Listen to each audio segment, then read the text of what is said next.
안녕하세요. 네, 안녕하세요. 괜찮습니까? 네, 괜찮습니다. 예. 왜 제가 이 질문부터 했는지 알죠? 예. 어제 사실은 이준석 전 대표 입장에서 예. 대구에서의 토크 콘서트가 예. 1,300명이요? 1,000명이요? 1,557명이라더라고요. 예. 물론 뭐 그 같은 장소에서 있었던 이명웅 씨 콘서트보다는 같은 장소가 아니라니까요. 가보시면요. 거의 한 옆에 100m, 있잖아요. 100m 옆에 떨어져 있어요. 예. 예. 막 거기에는 숫자가 미치지 못했지만 어쨌든 네. 1,000명 넘는 저 관객들이 와서 성황리에 네. 마쳤는데 네. 그런데 그 뉴스를 덮어버리는 뉴스가 하나 있었습니다. 예. 인요한 위원장이 예. 어제 어떤 한 행사장에서 이준석 전 대표에 대해서 한 얘기인데 그대로 제가 말씀을 좀 드릴게요. 예. 한국의 온돌방 문화와 아랫목 교육을 통해서 지식, 지혜, 도덕을 배우게 되는데 준석이는 도덕이 없다. 그것은 준석이 잘못이 아니라 부모 잘못이 큰 것 같다. 준석이가 버르장머리 없지만 그래도 가서 끌어안는 통합이 필요하다. 이렇게 말한 것으로 알려졌다라는 게 어제 오후에 있었던 한 보도고 어떻게 봅니까 이 얘기? 아니 나이 40 먹어가지고 네. 당 대표로 지냈던 정치인한테 준석이라고 당 행사 가서 지칭한다는 것 자체가 예, 어디서 배워먹은 건지 모르겠고, 그리고 두 번째로는 저는 정치 12년 동안 하면서 제가 논쟁을 벌인 상태도 많고, 그리고 뭐 여러 가지 일로 뭐 날선 그런 대화를 주고받은 사람도 많지만은 부모 끌어들여가지고 남 욕하는 건 본 적이 없습니다. 예, 네. 제가 12년 한동안 제가 당해본 일도 없고 다른 사람이 그걸 하는 것도 사실 본 적이 없거든요. 그런데 인요한 위원장이 저를 욕하기 위해 가지고 저희 어머니 아버지를 끌어들였다는 거는, 저는 인요한 위원장이 이거 극복하셔야 될 게, 어쩔 때는 나는 너무 한국 정서를 잘 이해하는 한국인이라서 이렇게 한다고 하시고, 지금 이걸 어떻게 표현하실지 모르겠지만 제가 아는 한 인요한 위원장과 문화가 닿아 있는 곳 중에 한국에서도 그렇고요. 뭐 좁혀들어서 제가 순천도 살아봤지만 순천에서도 이런 문화가 없습니다. 예. 그리고 굳이 말하자면 저도 미국 살아봤지만 미국에서도 제 생각에는 어머니 아버지 얘기하면서 남을 비난하면은 좋은 평가 못 받을걸요. 그러니까 저는, 그러니까 소위 이제 젊은 사람들이 이런 걸 패드립이라 그러는데 패드립이 혁신이냐. 이따가 김병민 옵니까?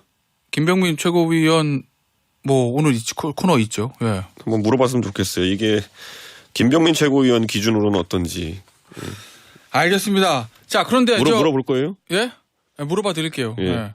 자, 이거 그런데 어제 오후에 이게 보도되고 혹시 부모님이랑 얘기 좀 해봤어요? 이거 부분에 대해서 부모님 뭐라고 하시던가요? 부모님은 지난번에 인요한 위원장이 저희 아버지에게 연락을 하려고 했다라는 말이 나왔을 때도 굉장히 좀 당황하셨어요. 예. 화나셨고요. 그러니까 인요한 위원장이 이게 두 번째입니다. 저희 부모님을 건드린 게. 저희 부모님에게 연락을 하려고 했다, 이준석이.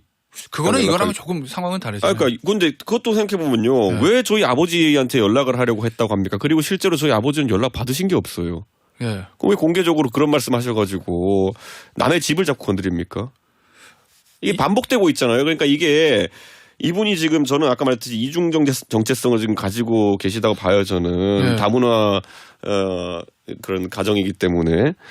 저는 그렇지만은 어느 문화에서도 이건 용납되지 않는 그런 상황입니다. 혹시 여기서 이제 어제 인용한 위원장이 했던 그 얘기들 중에서 네.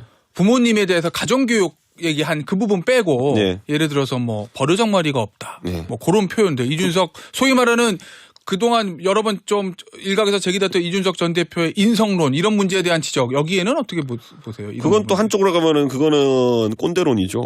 그래요. 예.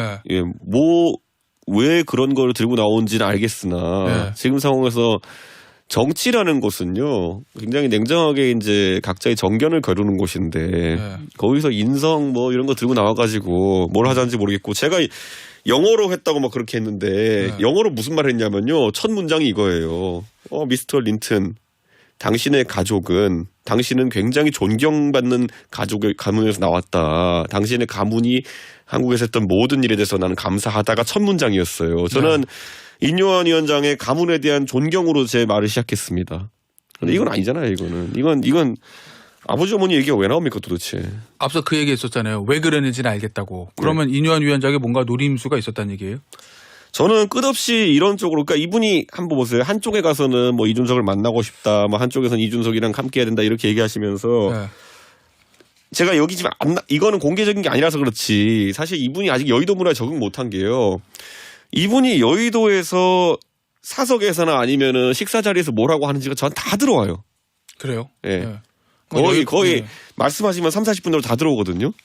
근데 이분이 그러니까 이게 이런 거예요. 언론에서 이야기하는 것들과 그리고 이분이 사석에서 했다는 말들이 매치가 전혀 안 되는 거예요. 이게 어디서 경험해왔냐면요.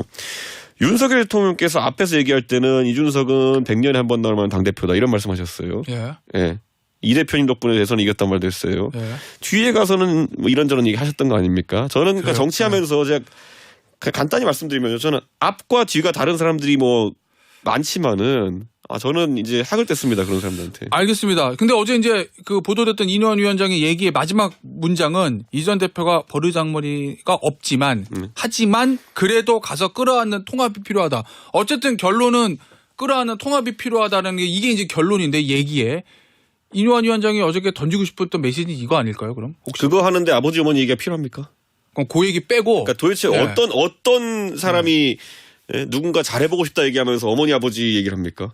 그래도 이 통합이 필요하다는 얘기는 어떻게 받아들였어요? 제가 그럼 앞으로 신나게 이제 뭐 누구 욕한 다음에 뒤에다가 그 사람 괜찮은 사람이 한번 붙이면 다 해결되는 겁니까? 그러니까 저는 이거는 심각한 문제인 게 아니 어떻게 어머니 아버지 얘기가 정치에 나옵니까? 그런데요, 이제 이준석 전 대표 예전에 어찌 됐건 이준석 전 대표의 미스터 린튼 영어 발언 네. 그걸로 이념 위원장도 기분이 좀 좋지는 않았다. 뭐 이렇게 공개적으로 얘기를 했고 어제 이뇨한 위원장의 요 버르장머리하고 부모님 가정교육 문제로 지금 이준석 대표도 감정적으로 좋지 않은 것 같은데 그럼 이렇게 되면은 국민의힘과의 통합 이거는 멀어지는 건가요? 양쪽의 감정이 좀 이제 상해서? 국민들이 보실 겁니다. 제가 네. 그때 그러니까 인요한 위원장이 언론에 보도가 안 됐지만 여의도에서 지금 상당한 지금 소통 뉘앙스의 문제를 겪고 있고요. 그래요? 네, 그게 제가 말씀드렸잖아요. 처음에 사면이냐 아니면 징계 취소냐 나왔을 때도 윤여원 위원장이 사실 그 말의 뉘앙스가 뭔지 모르셨던 거 아닙니까? 그래 그 다음에도 보면 저한테 계속 이준석 씨랑 밀실에서 만나고 싶다 이렇게 하고 계세요. 밀실이라는 말이 가지는 뉘앙스를 전혀 이해 못하고 계세요. 제가 이분이랑 왜 밀실 회동을 합니까? 그 얘기는 좀 기자들 없는 데서 편하게 얘기해보자 이런 뜻 아니겠어요? 그렇게 얘기하죠. 그러니까 비공개로 허심탄회하게 얘기하고 싶다와 이준석과 밀실 대화하고 싶다는 너무 다른 얘기 아닙니까? 그래도 뭐 해석을 하면 되잖아요. 그러니까 저는 이런 거예요. 그러니까 이런 걸 인정하고 오히려 소통에 지금 뉘앙스를 찾는데 어려움이 있다 하신 모르겠는데 아니 나는 완전 한국 사람인데 이걸 어떻게 이렇게 하느냐라고 또 나오시면은 그 뉘앙스마저 지적 받아야죠. 근데 저는 이게 반복되고 있는데 저는 혁신위 활동은 이제 그만했으면 좋겠습니다. 이렇게 하지 말고. 알겠습니다. 어제 이제 대구에서 있었던 얘기 좀 짚어보죠. 어제 대구에서 있었던 얘기를 보니까 좀 이런 얘기가 있어요. 네. 통상적인 제안이나 통상적인 의견에는 단호하게 제가 거절 의사를 밝히고 있습니다. 네. 그럼 뭔가 제안이 왔습니까? 국민의힘 쪽에서? 아니 뭐 파격적인 제안을 받았다 뭐 이런 얘기도 있던데. 그냥 뭐 양의 머리를 단 제안들 많이 왔습니다. 어떤 거죠? 양두스러운 제안 많이 예를 왔어요. 들면? 예? 이거 밝히면 안 되죠. 그거는 네. 중간에 전달하시는 분의 그것도 있는데. 그러면 그 제안이란 게 나름대로 국민의힘에서 줄 수 있는 큰 카드였는데 이준석 전 대표가 거절한 겁니까? 아니면 속된 말로 이거 너무 좀 되도 않는 얘기였습니까? 그런 겁니다. 그 빵을 샀는데 그 공갈빵이라고 하죠. 공갈빵이요? 네. 이렇게 안에 공기만 가득 들어 있고 네. 내용은 아무것도 없는 빵 뭐 그런 느낌입니다. 그럼 그거는 겉으로는 좀 그럴듯해 보이나 내부로 들어오면 실권 같은 건 아무것도 그런 주지 않는 거는요. 그런- 어디 정치 지망생한테 던지는 거지. 당대표를 했던 사람이 봤을 때 실권이 뭔지 뻔히 알고 하는 상황 속에서 이 사람 공갈빵 같은 거 던지고 예. 그건 엄풀이죠. 저한테 옛날에 이탈리아 대사 제안했던 거랑 뭐가 다릅니까? 그래요? 네. 그러면 그 얘기는 혹시 네. 제가 이제 추정해 보는 거예요. 네. 당대표를 지냈던 사람한테 줄 수 있는 큰 제안이라는 건 선거를 책임지고 지휘해라라는 뭐 선대위원장이나 비대위원장이나 뭐 공관위원장 이런 걸 텐데 그게 아니라 이 대표 노원병 공천 줄게 걱정하지 마 뭐 이 정도인 건가요? 그 정도는 또 염치 없어서 얘기 못 할걸요? 아 그래요? 네. 지금 서울 강북 지역에 완전 박살을 내놓고는 지금 어디다가 그런 걸 제안이라고 던지겠습니까? 하나만 공개해 줄 수 없어요? 예? 제안의 내용들. 중간에 저 제안을 했던 저 메신저를 제가 알려달라는 얘기는 아니고. 원래 거절한 제안은 그렇게 밝히는 게 아닙니다. 그래요? 그런 게 알겠습니다. 있었다 정도만. 예. 자 신당 창당 합니까? 지금 저는 시간에 맞춰가지고 착착 할 일들은 하고 있습니다. 그런데 왜냐면 정치권 일각에서는 예. 예를 들어서 뭔가 저 지분을 더 받아가기 위한 어떤 일종의 블러핑이다 뭐 이런 시각들도 있어서. 그러니까 이런 거예요. 계속 보통 이제 뭐냐면은 자꾸 이제 그런 뭐랄까요? 저주 섞인 예측을 하는데 모든 것에 대해서. 제가 연락망을 온라인상으로 구축하기 시작하니까 그 연락망이 사실은 허위 명단이라고 주장했던 사람들이 있어요. 그래요. 예. 네. 그런데 어제 대구에서 제가 연락망에 그 대구에 3,000명 정도 그리고 경북에 2,000명 정도 연락망이 계셔가지고 제가 문자를 돌렸어요.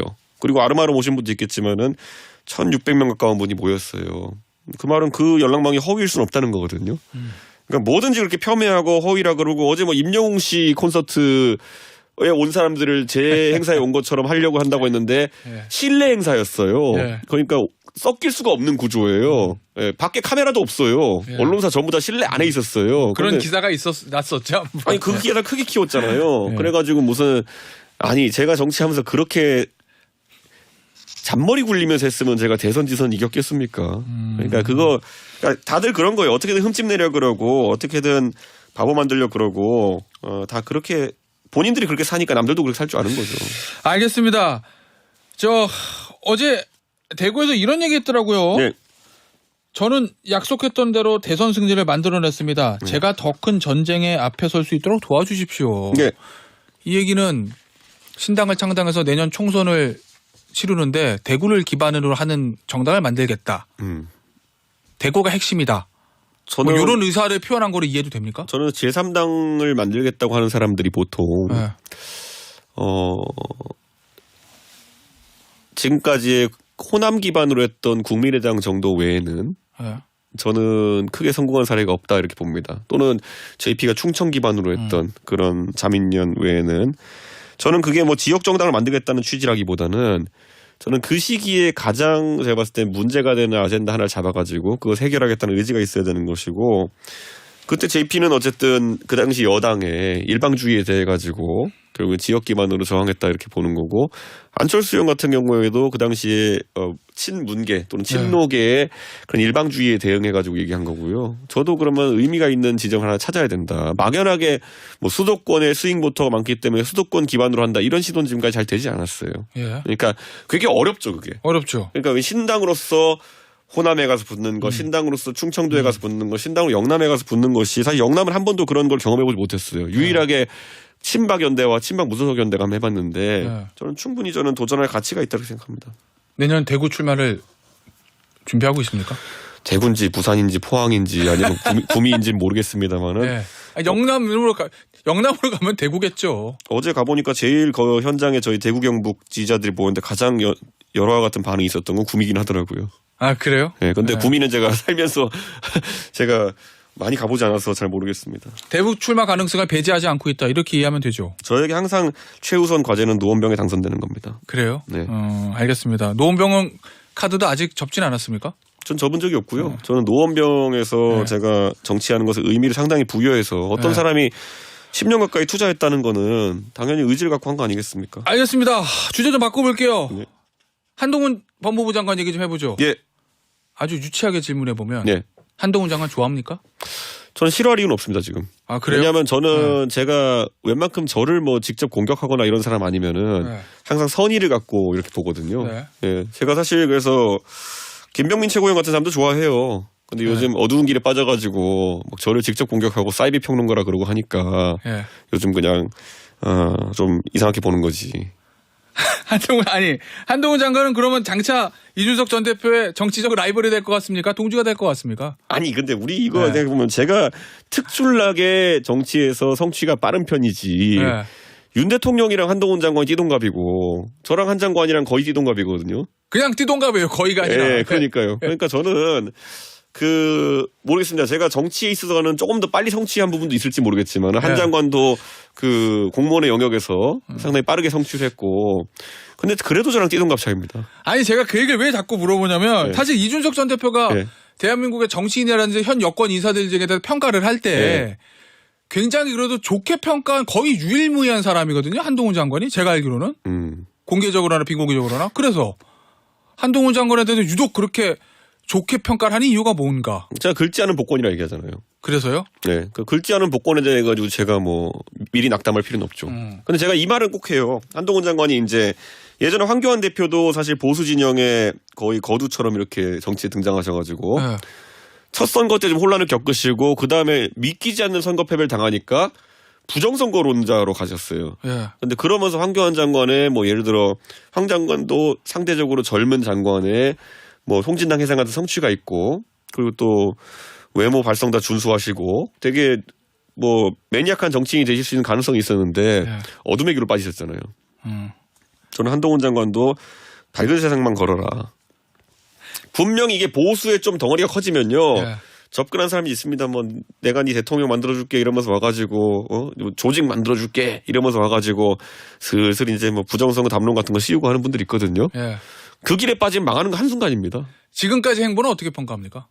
지금까지는 저는 지난번에 그 뭐죠 여의도의 언어로 얘기하지 않고 예. 오스만 국민의 언어로 얘기하겠다 이런 거는 수사학적으로 굉장히 괜찮은 표현입니다. 예. 그게 두 가지의 가능성이 있어요. 누가 좀 그런 걸 쓰도록 조언을 해줬거나 아니면 두 번째로 한 장관이 감이 되게 좋은 걸 수도 있어요. 후자라면은 저는 정치적으로 성취가 클 것이다. 그래요? 전자라면은 그런 사람들하고 너무 어울려 다니지 마라. 예. 알겠습니다. 예. 하태경 의원이 저랑 인터뷰할 때 그 얘기를 꺼냈어요. 한동훈, 이준석 연대가 국민의힘 내년 총선의 필승 카드다. 어떻게 봅니까? 이 연대. 아니 이런 거는 의미 없는 얘기인 게 왜요? 어떤 야구팀이나 골든글러브에 있는 사람 다 긁어 모으면 잘 돼요. 그거는 예. 어느 정도 이제 이름이 알려진 사람 다 긁어 모으면 다 잘 된다 이런 논리인데 실현 가능성 전혀 없다는 얘기예요? 호환성이 문제죠. 호환성이. 어떤 의미죠? 호환성이란 건? 그러니까 이렇게 드릴게요. 제가 대선 때 그럼 대체자란 얘기예요? 두 사람이? 아니 보완자가 이렇게 대선 때 제가 이제 김종인 위원장을 선대위원장을 모시려고 했던 이유는 뭐냐면은 제가 그때 후보랑 그때 윤석열 대통령이 이렇게 얘기했어요. 선거를 하려면 안의 일을 볼 사람과 밖의 일을 볼 사람이 필요하다. 그러니까 안에서 이제 병참을 볼 사람과 밖에서 전투를 치를 사람이 필요한데 저는 제가 당대표면 둘 다는 못한다. 네. 힘들어 힘들어 죽겠다.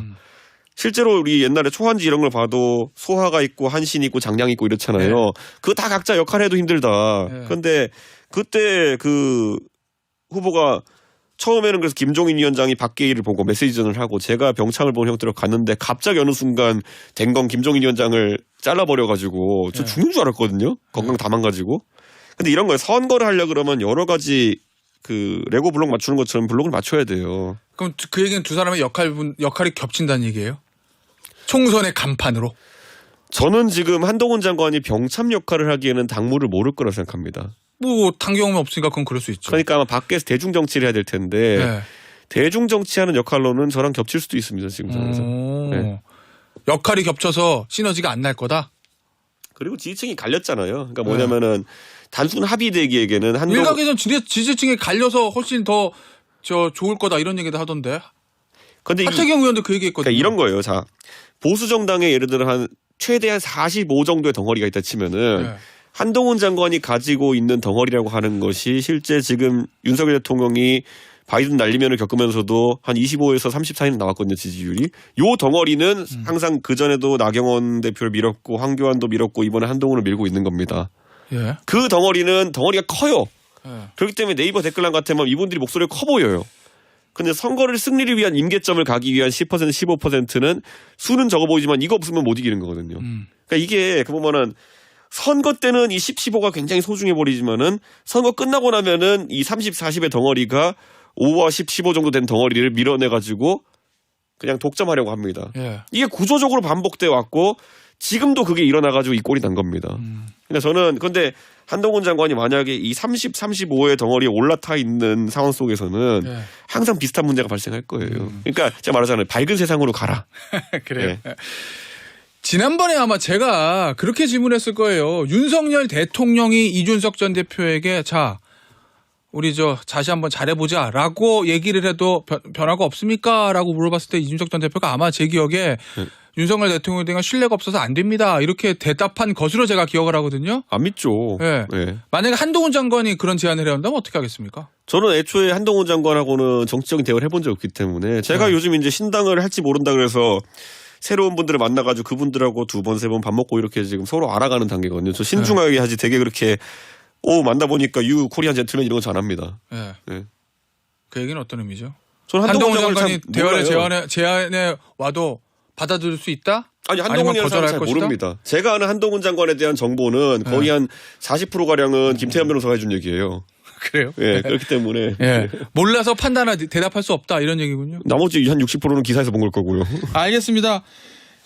김기현 대표가 울산 가가지고 대통령하고 3시간씩 프리톡 제가 토크한다 이렇게 얘기한 거는 어떤 의미로 해석해요? 뭐 먹는 얘기했겠죠. 뭐. 그래요? 예, 뭐 정치 얘기를 진지하게 했으면은 그렇게까지 호흡이 안 맞을 수가 없습니다. 그래요? 예. 그러면 대통령과 여당 대표 간에 진지한 얘기에 소통은 없었을 거다? 소통이라는 건 몇 시간 만나서 얘기했다보다 상향식으로 소통이 가능했느냐. 예. 김기현 대표가 하는 말이 예를 들어 한 10가지 되면은 그 중에 한 두 가지라도 그러니까 이런 거죠. 굳이 상하로 표현하자면 대통령이 그걸 받아들였느냐 이거잖아요. 회사에서도 가보면은요, 그 부장님 모여서 회식하면서 야, 니네 하고 싶은 말 다 해봐라 이렇게 한다고 해서 소통되는 건 아니에요. 예. 뭔가 부하 직원이 한 10가지 얘기했을 때 때로는 한두 번이라도 뭐 그런 것들을 받아들여서 운영에 도움이 되느냐 그런 말을 더 할 거고요. 근데 10번 다 말했는데 아니야, 니네 몰라서 그래 이러고 그냥 지나가 버리면은 그게 소통입니까? 알겠습니다. 마지막 질문이에요. 네. 김기현 대표 체제 1, 2주 내면 끝난다고 그랬었잖아요. 네. 지난번에. 근데 공고해지는 분위기인데? 제가 얘기하잖아요. 그 상식적인 평론을 하면 항상 틀린다 요즘은. 그래요? 네. 네. 근데 이거 왜냐면은 지금 비상식적인 일들이 많이 일어나고 있잖아요. 앞으로 어떻게 될 거로 봅니까? 김기현 대표 체제가. 이미 저는 그 동력을 상실했고요. 네. 저는 이번에 김기현 대표가 의정보고에 한다고 가는 걸 보면서 이제 정리하는 단계에 들어갔구나. 그냥 정리라는 얘기는? 당원들 만나고 이러면서 네. 결국에는 질서 있는 불출마나 아니면 이런 퇴진을 꿈꾸고 있는 게 아닌가. 네. 저는 그런 생각입니다. 끝까지 당대표직 내려놓지 않고 울산 출마하겠다가 아니라? 차라리 제가 이제 서울을 출마할 생각이 있다라고 한다면은 직을 내려놓지 않으려는 의도가 보인다면은 지금은 울산을 자꾸 들락거리는 거는 정리수순이라 봐야죠. 알겠습니다. 오늘 인터뷰는 여기서 마무리하도록 할게요. 예. 이준석 국민의힘 전 대표였습니다. 네, 감사합니다. 아까 김병민한테 꼭 물어봐 주세요. 네. 알겠습니다. 예. 감사합니다. 예. 오늘은 또 초등학생 같은 질문으로 시작해야 되겠는데. 이거 김병민 최고위원. 예. 제 눈을 바라보고 대답해 주세요. 갑자기 저한테 고백을 하던데요. 그래요? 좋아한다고. 김병민 같은 사람. 이준석 네. 전 대표 좋아합니까? 저도 이준석 전 대표 같은 사람 좋아합니다. 그래요? 네. 옛날엔 좋아했던 것 같은데 지금은 좀 좋아합니까? 아니, 얼마든지 이 전 네. 대표가 갖고 있는 매력이 있죠. 예. 네, 근데 좋아하는 것과 예. 또 이 정치를 함께 하는 거는 별개의 길이 될 수도 있는 것 같은데 예. 아무튼 그 마음들이 좀 떠나지 않도록 이 전 네. 대표가 흔들리지 않았으면 좋겠습니다. 이준석 전 대표는 앞서 보니까 이 흑화의 길, 나쁜 길로 들어가지 않으면 계속 좋아할 수 있다 이런 취지로 얘기하던데. 저도 마찬가지죠. 그래요? 이준석 전 대표가 하루에 1%씩 흑화의 길에 접어들고 있는 것 같은데 빨리 마음을 좀 가다듬고 원래 국민의힘의 대표를 지냈잖아요. 정당의 당대표를 지낸 인사가 나 이 당이 싫어 이렇게 탈당한 예를 찾을 수가 있나? 라는 생각이 문득 드는데요. 그러니까 이준석 전 대표도 당에 애정이 있어서 이 당에 있는 많은 당원들이 국민의힘의 30대 당수를 만들어준 거 아닙니까? 그 마음과 애정이 남아있을 거라고 봅니다. 흑화의 길에 접어들지 말아라. 자, 그런데 그럼 인유한 위원장이 사과하나요? 이준석 전 대표에게? 우리 김태현 변호사께서의 질문들까지 다 하면 어떡합니까? 네. 오늘 내용이 아니, 있는 거잖아요. 괜찮아요. 해주셔도. 그리고 이준석 전 대표 꼭 물어봐달라고 그래요? 얘기했어요. 이 인유한 위원장이 어제 뭐 버르장머리가 없다. 네. 부모님으로부터 가정교육을 잘못 받아서 그런 거다의 취지의 얘기를 했다고 보도가 됐는데. 네. 저는 어떻게 적절치 봅니까? 않다고 봅니다. 인유한 위원장이요? 그러니까 발언에 대해서 이제 부모님을 끌어들이게 되는 건 적절치가 않죠. 근데 이준석 전 대표가 했던 동양적 예의에 관한 문제는 이거 당연히 짚을 수 있는 일이라고 봅니다. 이건 아마 정치를 함께 해보신 분이라면 누구나 다 이 전 대표에 대한 동양적 예의에 관한 부분을 문제를 짚는 것 같고요.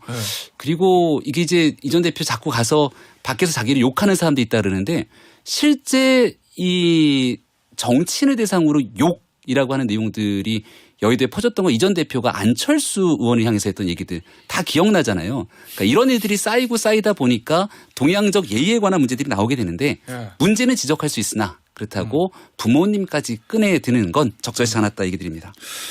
알겠습니다.